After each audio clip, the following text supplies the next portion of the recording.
Figure shows the energy levels P, Q, R, S and G of an atom where G is the ground state. ये ground state है, उसके बाद ये different energy levels हैं. A red line in the emission spectrum of the atom can be obtained by an energy level changes from Q to S. जब आपका atom जो है वो Q एनर्जी स्टेट से S एनर्जी स्टेट में आता है तो जो एमिट होती है वो रेड लाइन, जो एमिट होती है वो रेड लाइन एमिट होती है. ठीक. A blue line can be obtained by the following energy level. Red line का मतलब एक फोटोन एमिट होता है जिसकी वेवलेंथ जो है वो रेड कलर के करस्पॉन्डिंग होगी. और ब्लू लाइन पूछ रहे हैं तो ब्लू लाइन का मतलब वेवलेंथ कम, एनर्जी ज़्यादा, ज़्यादा एनर्जी का एमिट होना चाहिए. ठीक है. क्यू से एस में जब आ रहे हैं तो रेड यूमिट हो रहा है, आपको ब्लू चाहिए, यानी इससे ज़्यादा एनर्जी का डिफरेंस आपको चाहिए. ठीक है. तो जरा पहले ऑप्शंस देखते हैं क्या क्या है. पी से क्यू, पी से क्यू, पी से क्यू में तो काफ़ी कम एनर्जी लिबरेट होगी, तो ये तो पॉसिबल नहीं हो सकता, ये नहीं हो सकता. क्यू से पी, क्यू से पी में एमिट नहीं होगा, एब्जॉर्ब होगा, तो वो भी नहीं हो सकता. आर टू एस, आर से एस में, जब Q से S में रेड निकली है तो R से S में ब्लू कैसे निकल सकती है, वो तो एनर्जी कम है, यानी एनर्जी जो गैप होना चाहिए वो इस एरो से बड़ा होना चाहिए, तो ये भी पॉसिबल नहीं है. R टू S भी पॉसिबल नहीं है. R टू G पॉसिबल है, ढंग से समझना आपको. R टू G ये जो वेक्टर बनेगा, ये एनर्जी डिफरेंस, ये जो R टू S, ये जो एनर्जी डिफरेंस है डेफिनेटली वो Q टू S से ज़्यादा होगा. आपको ढंग से समझना है कि ये मान लिया ग्राउंड स्टेट है और ये आपकी फर्स्ट एक्साइटेड स्टेट होगी, ये आपकी सेकंड एक्साइटेड स्टेट होगी, ये आपकी थर्ड एक्साइटेड स्टेट होगी, ये आपकी फोर्थ एक्साइटेड स्टेट होगी.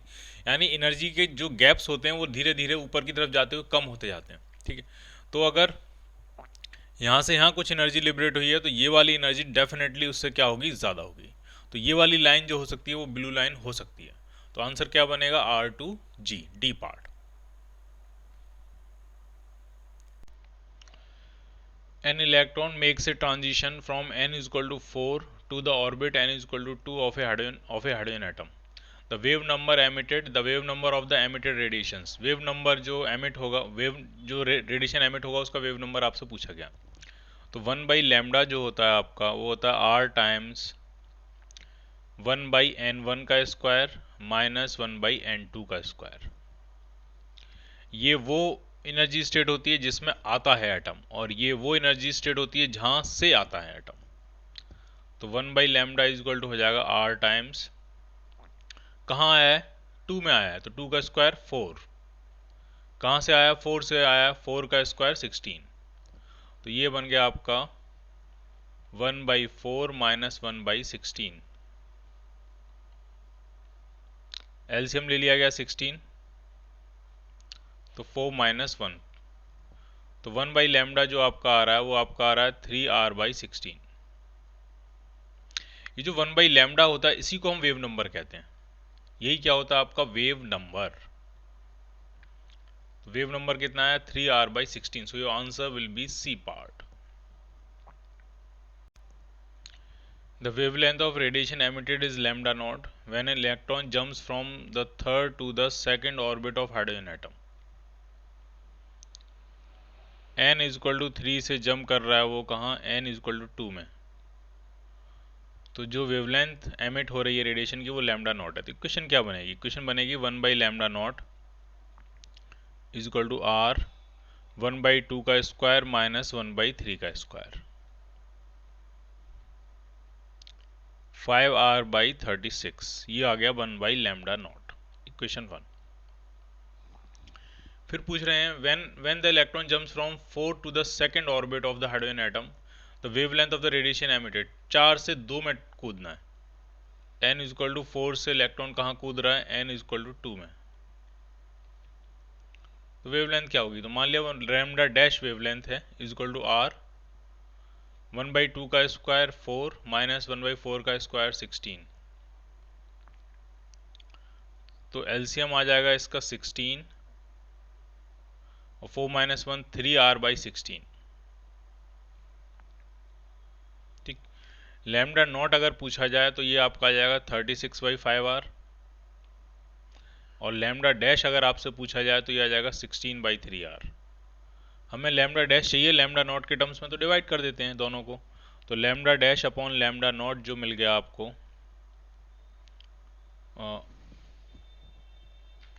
Lambda dash by lambda not जो आपको मिलेगा वो मिलेगा 16/3R divided by 36/5R।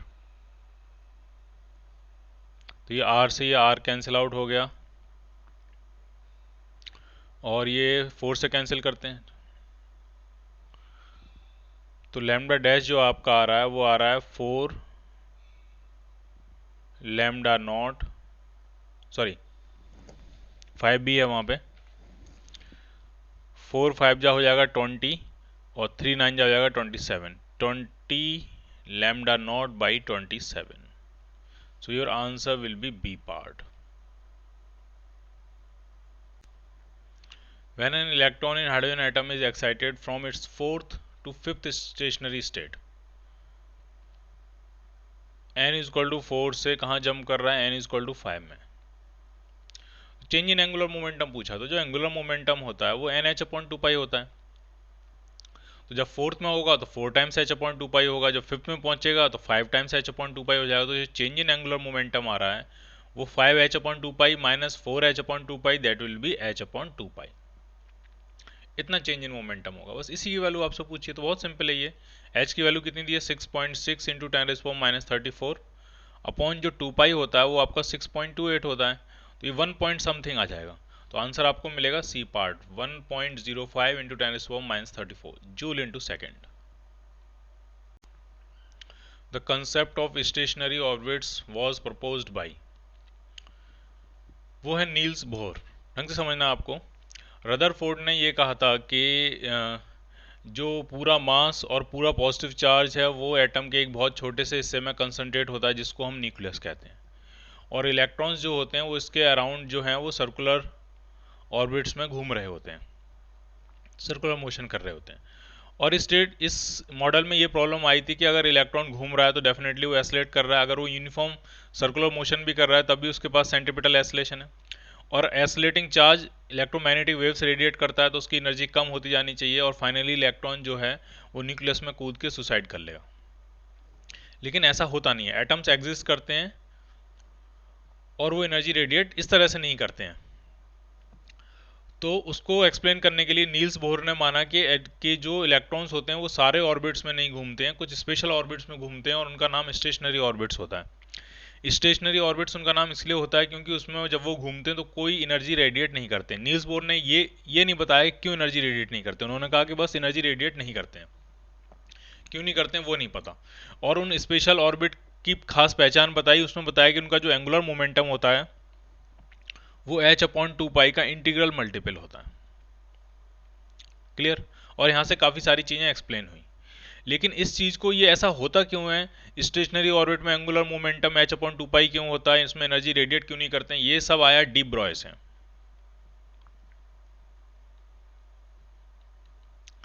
D Broglie ने एक्सप्लेन किया, उन्होंने कहा कि जो इलेक्ट्रॉन है हर मूविंग पार्टिकल के साथ एक वेव नेचर एसोसिएटेड होता है।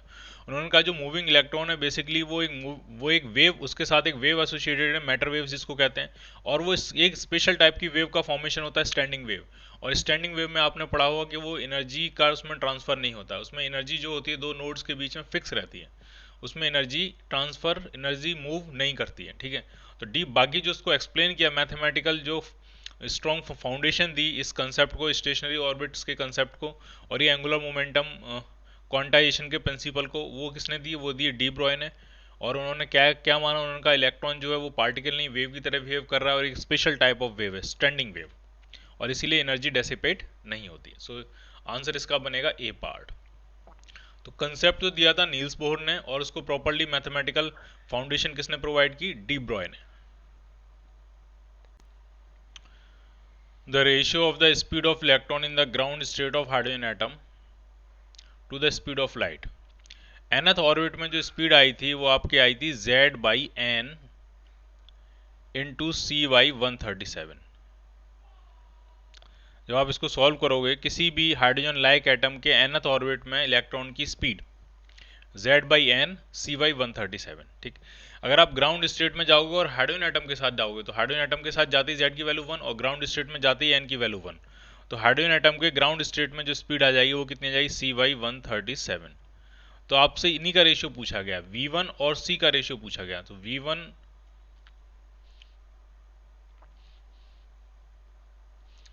V1 अपॉन C जो आएगा वो कितना आ जाएगा 1/137. So your answer will be C part. The ionization potential of hydrogen atom is 13.6 volt. When it is excited from ground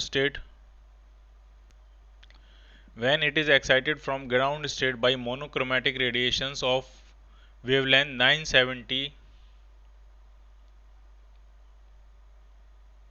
970.6 angstrom, the number of emission lines will be. तो पहले देखते हैं ये एनर्जी कितनी है. तो जो एनर्जी होती है इलेक्ट्रॉन वोल्ट में वो होती है hc/लैम्डा, और यही फॉर्मूला क्या बन जाता है 12375 अपॉन लैम्डा किसमें पुट करते हैं हम एंगस्ट्रॉम में. तो एनर्जी किस में आती है इलेक्ट्रॉन वोल्ट्स में. ठीक. तो ये जो रेडिएशन जिससे हाइड्रोजन एटम जो है वो एक्साइटेड स्टेट में जाएगा इसकी एनर्जी कितनी है. तो ये हो गया 12375 डिवाइडेड बाई 970.6. तो कितना आएगा जरा चेक करते हैं इसको.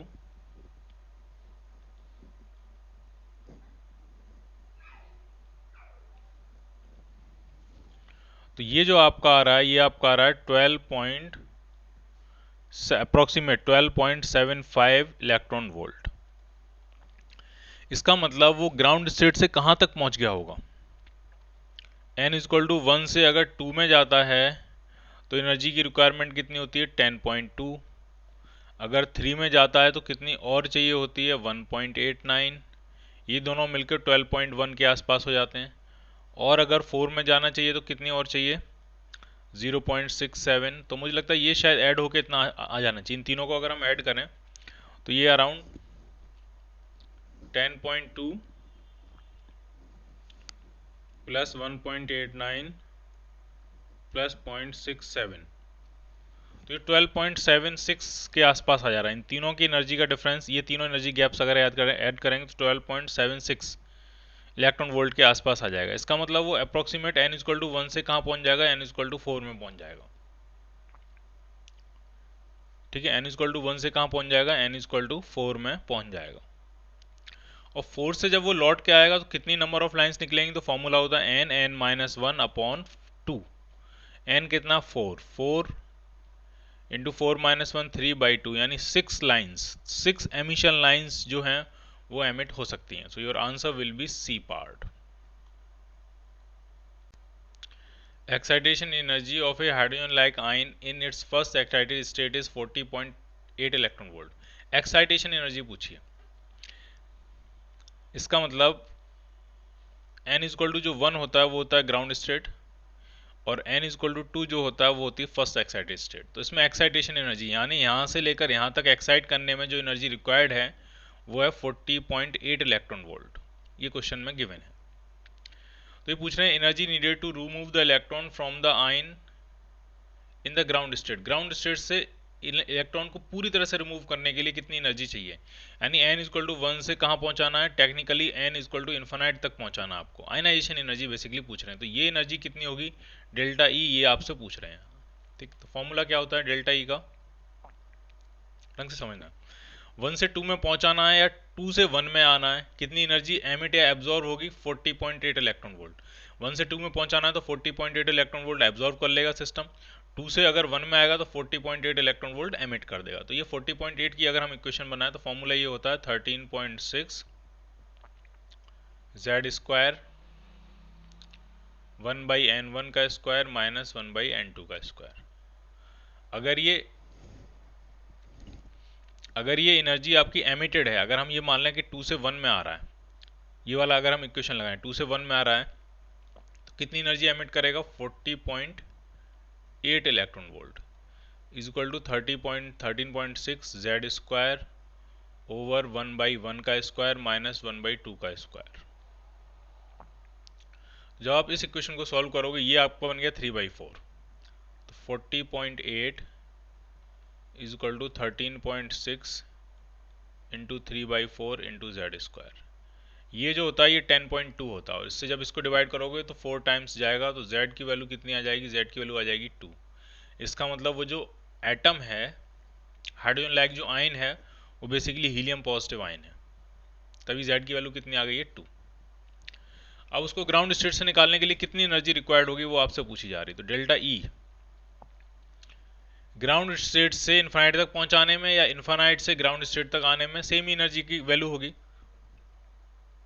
13.6 जेड स्क्वायर तो है 4, 1/1 का स्क्वायर माइनस 1/इन्फिनिटी का स्क्वायर। ठीक, मैं जो टेक्निकली फाइंड कर रहा हूँ वो ये फाइंड कर रहा हूँ कि n इजक्वल टू इन्फिनिटी से n इजक्वल टू 1 में जब आएगा तो कितनी एनर्जी लिबरेट करेगा।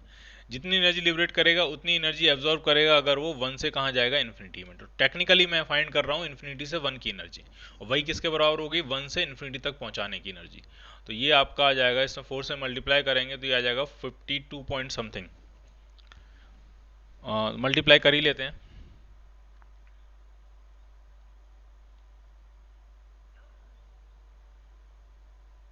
54.4 इलेक्ट्रॉन वोल्ट एनर्जी रिक्वायर्ड होगी। So your answer will be A part. In Bohr's model, the atomic radius of the first orbit is r naught. Then the radius of third orbit. Third orbit की radius पूछी है, तो nth orbit की जो radius होती है वो आपकी होती है n square by z into r not. ठीक, n square by z square होता है शायद यहाँ पे। ठीक है, n square by z square. एक मिनट चेक कर लेते हैं कैसे करते हैं चेक। तो पहली जो इक्वेशन होती है वो होती है सेंट्रीफ्यूगल फोर्स की, m v square over r जो होगा वो अंदर लगने वाले इलेक्ट्रोस्टैटिक फोर्स से बैलेंस हो जाएगा। तो k Z e into e upon r square. तो यहाँ से जो आर आएगा m v square into r, जो इक्वेशन बनेगी वो के जेड ई स्क्वायर के बराबर होगी, इक्वेशन 1। दूसरी इक्वेशन एंगुलर मोमेंटम कंजर्वेशन की, m v r equal to क्या होता है, एन एच अपॉन 2 पाई। दूसरी इक्वेशन ये, इन दोनों को अगर हम डिवाइड कर लें, फर्स्ट अपॉन सेकंड कर लें, तो v की वैल्यू डायरेक्ट निकल आती है। v कितना आ जाएगा, v आ जाएगा के Z E square over n h into 2 pi. ठीक, और v की वैल्यू अगर हम वापस इसमें पुट कर देंगे तो यहाँ से r निकल आएगा। ठीक है, तो ये z स्क्वायर नहीं होगा, यहाँ पे सिर्फ क्या होगा, z ही होगा। अगर आप v की वैल्यू वापस यहाँ पुट करोगे तो जो r आएगा तो उसमें सिर्फ एक ही z आ रहा है और कोई z नहीं आ रहा, तो अपॉन सिर्फ z आएगा। तो ये होता है आर एन। आर नोट क्या होती है, यहाँ पे इन सारे बाकी जो भी कॉन्स्टेंट्स आएंगे उन सबका मल्टीप्लीकेशन डिवाइड करके जो टोटल आता है वो आर नोट होता है। आर नोट को अगर आप गौर से देखो तो ये हाइड्रोजन एटम के पहले ऑर्बिट की रेडियस है, और इसकी वैल्यू कितनी होती है आर नोट की, तो ये होती है 0.529 एंगस्ट्रॉम। ठीक, अब यहाँ से साफ पता लग रहा है कि जो nth ऑर्बिट की रेडियस है वो n स्क्वायर के प्रोपोर्शनल है। तो फर्स्ट ऑर्बिट की रेडियस अगर आर नॉट है हाइड्रोजन एटम में, तो nth ऑर्बिट की जो रेडियस होगी वो n square times r naught हो जाएगी। ठीक है, और थर्ड ऑर्बिट है यानी 3 का स्क्वायर करोगे तो कितना आ जाएगा, 9। So your answer will be C part. The frequency of K alpha, K beta and L alpha X rays of material as gamma 1, gamma 2 and gamma 3 respectively. Gamma 1, gamma 2, gamma 3 ये frequency दी है के alpha, K beta और L alpha की। तो अगर हम बनाएं उसको, किसी भी मटेरियल, कोई भी मटेरियल हो, टारगेट मटेरियल की तरह जो हम यूज़ कर रहे होंगे, n is equal to 1, second orbit n is equal to 2, तीसरा ऑर्बिट n इजक्वल टू 3। तो जब 2 से 1 में आएगा तो जो रेडिएशन एमिट होगा उसका नाम के अल्फा होता है। जब 3 से 1 में आता है तो जो रेडिएशन एमिट होता है उसका नाम के बीटा होता है, और जब 3 से 2 में आता है तो इसका जो रेडिएशन एमिट होता है इसका नाम एल अल्फा होता है। तो अगर आप गौर से देखो, एल अल्फा की एनर्जी प्लस के अल्फा की एनर्जी, इन दोनों का सम के बीटा की एनर्जी के बराबर होगा। Energy of L alpha plus energy of K alpha is equal to energy of K beta. ठीक, के अल्फा की जो फ्रीक्वेंसी है वो गामा 1 है, तो के अल्फा की जगह लिख सकते हो एच गामा 1। एच न्यू होता है, फ्रीक्वेंसी गामा 1 दी है, और के बीटा की जो फ्रीक्वेंसी है वो गामा 2 है, तो इसकी जगह लिख सकते हो एच गामा 2। और एल अल्फा की जो फ्रीक्वेंसी है वो गामा 3 है, तो एल अल्फा की जगह लिख सकते हो एच गामा 3। तो ये इक्वेशन आपकी बनेगी। तो यहाँ से जो गामा 2 आपका आ रहा है वो आ रहा है gamma 1 plus gamma 3। So your answer will B D part. When the electron in hydrogen atom jumps from second orbit to the first, n is equal to 2 से n is equal to 1 में jump कर रहा है।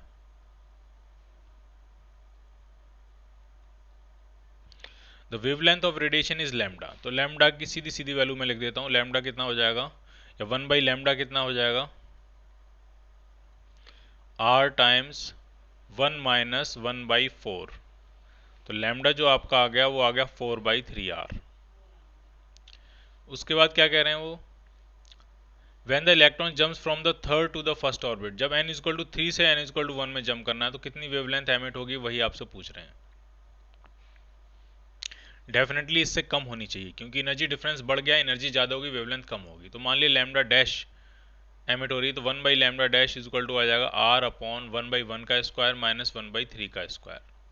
तो lambda dash जो आपका आ गया वो आपका आ गया 9/8r। लैम्डा के टर्म्स में आंसर चाहिए तो डिवाइड कर लेते हैं दोनों को, lambda dash upon lambda 9/8r divided by 4/3r। r से r कैंसिल आउट हो गया तो ये आ गया 27/32। So lambda dash is equal to 27/32 of lambda. So your answer will be C part. The given diagram indicates the energy levels of a certain atom when the system moves from 2e to e।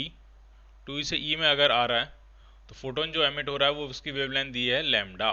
ये जो emit करेगा photon उसकी wavelength दी है lambda.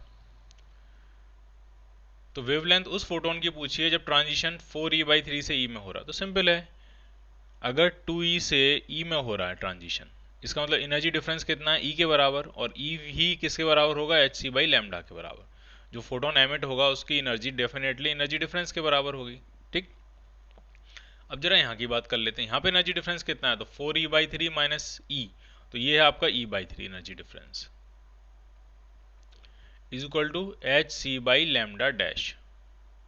तो वैसे ही आपको समझ में आ जाना चाहिए, एनर्जी अगर 1/3 हो गई है तो वेवलेंथ 3 टाइम्स हो गई होगी। सो your answer will B 3 lambda. Otherwise आप दोनों इक्वेशंस को डिवाइड कर लो तो लैम्डा डैश जो आ जाएगा वो 3 लैम्डा के बराबर आ जाएगा। The ground state energy of hydrogen atom is 13 electron volt. Ground state में जो हाइड्रोजन एटम की टोटल एनर्जी है वो कितनी है, वो है -13.6 इलेक्ट्रॉन वोल्ट। तो ग्राउंड स्टेट में हम और क्या क्या चीज़ें फाइंड कर सकते हैं। तो ग्राउंड स्टेट में पोटेंशियल एनर्जी कितनी होगी, तो हो जाएगी -13.6 इंटू 2 इलेक्ट्रॉन वोल्ट, डबल होती है टोटल एनर्जी की। काइनेटिक एनर्जी कितनी होगी, तो काइनेटिक एनर्जी जो होती है वो मैग्नीट्यूड होती है टोटल एनर्जी का, या फिर मैग्नीट्यूड ऑफ पोटेंशियल एनर्जी का हाफ, एक ही बात है। तो काइनेटिक एनर्जी आपकी हो जाएगी 13.6 इलेक्ट्रॉन वोल्ट। बाइंडिंग एनर्जी कितनी होगी, तो बाइंडिंग एनर्जी जो होती है वो टोटल एनर्जी का मैग्नीट्यूड होती है, यानी वही काइनेटिक एनर्जी के बराबर होगी। तो वही वो भी कितनी हो जाएगी, प्लस 13.6 इलेक्ट्रॉन वोल्ट। तो सारी एनर्जी आपने फाइंड कर ली, binding energy, kinetic energy, potential energy और टोटल एनर्जी। ठीक, तो आपसे पूछ के आ रहे हैं, आपसे सिर्फ काइनेटिक एनर्जी पूछिए, तो काइनेटिक एनर्जी कितनी हो जाएगी, plus 13.6 electron volt, B part. Hydrogen atomic hydrogen is excited from the ground state to the nth state. Ground state यानी n इक्वल टू 1 से कहाँ पे एक्साइट कर रहे हैं, n इक्वल टू n तक। ठीक है, nth स्टेट है ये। अगर वो पूछे ये एक्साइटेड स्टेट कौन सी है, तो ये n-1th एक्साइटेड स्टेट है, क्योंकि n इक्वल टू 2 जो होता है वो फर्स्ट एक्साइटेड स्टेट होती है। ठीक, तो नंबर ऑफ लाइंस जब ये वापस आएगा तो कितनी नंबर ऑफ लाइंस एमिट करेगा, तो n क्या फॉर्मूला होता है, n इंटू n-1/2। ठीक है, जो मैथमेटिक्स वाले हैं वो देखेंगे कि इसमें कितने एनर्जी लेवल्स इन्वॉल्व हैं। तो there are n energy levels which are involve. तो ट्रांजिशन के लिए कोई से दो एनर्जी लेवल्स चाहिए होते हैं, हायर से लोअर में। ठीक है, तो ट्रांजिशन के लिए दो दो के कितने पेयर बन जाएंगे, तो जो मैथ्स वाले हैं वो समझ सकते हैं, वो होता है NC2। अगर n number of energy levels हैं और दो दो के पेयरिंग करनी है आपको एनर्जी लेवल्स की, तो उसके टोटल नंबर कितने हो जाएंगे, NC2। और NC2 की वैल्यू कितनी होती है, n-1/2। So your answer will be B part. ठीक है, ये सिर्फ तब है जब कितने एनर्जी लेवल्स इन्वॉल्व हैं, n energy levels are involve. ठीक है, जैसे फॉर एग्जांपल को ये पूछे n इक्वल टू 10 से n इक्वल टू 5 में पहुंचना है फाइनली, तो बताओ कितने कितने कितनी लाइंस निकलेंगी, एमिशन स्पेक्ट्रम में कितनी लाइंस होंगी। तो आप यहाँ चेक करो यहाँ कितनी एनर्जी लेवल्स इन्वॉल्व हैं, तो 5, 5, 6, 7, 8, 9 और 10, टोटल 6 एनर्जी लेवल्स इन्वॉल्व हैं। तो आंसर क्या बनेगा, 6 इंटू 6 - 1/2। ठीक, तो ये जो फॉर्मूला आप यूज करो n into n minus one upon two, इसमें आपको क्या चेक करना है कि कितने number of energy levels involved हैं total. The difference in angular momentum associated with the electron in the two successive orbits of hydrogen atom। मान लिया nth ऑर्बिट है और n प्लस वनथ ऑर्बिट है, दो सक्सेसिव ऑर्बिट्स, इनमें डिफरेंस पूछा तो nth ऑर्बिट में एंगुलर मोमेंटम कितना होगा n टाइम्स h ओवर 2 पाई, और n प्लस वन में कितना होगा n plus one times h over 2 पाई। तो इनका डिफरेंस कितना होगा, तो डिफरेंस h ओवर 2 पाई होगा। दो सक्सेसिव ऑर्बिट्स में जो एंगुलर मोमेंटम का डिफरेंस होगा वो h अपॉन 2 पाई तो होगा, क्योंकि h अपॉन 2 पाई के इंटीजर में ही वो बढ़ता चला जाता है। 1h अपॉन 2 पाई, फिर 2h अपॉन 2 पाई, फिर 3h अपॉन 2 पाई, फिर 4h अपॉन 2 पाई, इसी तरह से वो बढ़ता चला जाता है। यानी हर फर्दर ऑर्बिट में, हर हायर ऑर्बिट में जैसे जैसे आप बढ़ते जाओगे h upon 2 pi add up होता चला जाएगा। So your answer will be B part.